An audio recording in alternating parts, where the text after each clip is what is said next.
Magandang hapon mga Kanunal Vlog. Basta na kayo.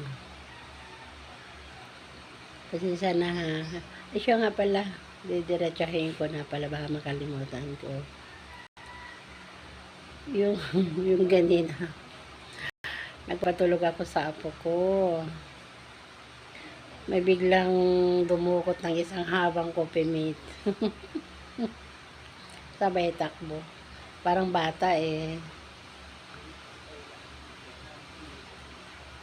Tapos alam niya nang bigla akong bumangon. Iniwan niya. Binitawan din naman niya. Pero okay lang yun. Kahit dinala niya, okay lang yun. Baka kailangan din naman niya yun. Tanghaling tapat eh. Hindi naman ako madamot eh. Pwede naman hingiin eh. Huwag lang talaga sa Pasko kasi hindi ako nagbibigay ng pamasko kasi wala rin akong ibibigay. Saka ano kasi wala kasi Pasko sa akin na tuwing December kaya pasensya na sa mga batang hindi ko nabibigyan. Pag Pasko, humingi na lang sila sa ibang araw, wag lang yung Pasko kasi hindi talaga ako nagbibigay.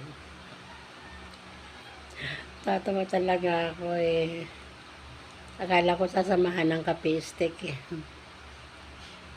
Sabay takbo pero iniwan din naman. Muntik yung ma-shoot sa tubig eh, sa planggana. Pero okay lang yun. Pwede namang dalhin lang niya eh. Baka kailangan talaga.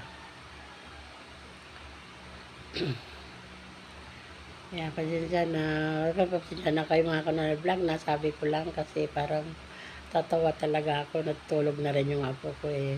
Kaya ako bumangon. Kumusta na pala sa taga Davao? Yung friend ko na taga Davao. Kumusta na, darling?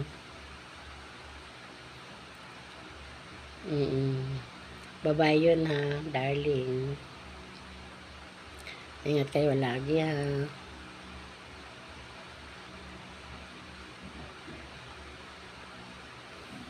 Dati nakakarating ako dyan ng Davao. Matagal na wala pa akong ano, hindi pa ko gurang.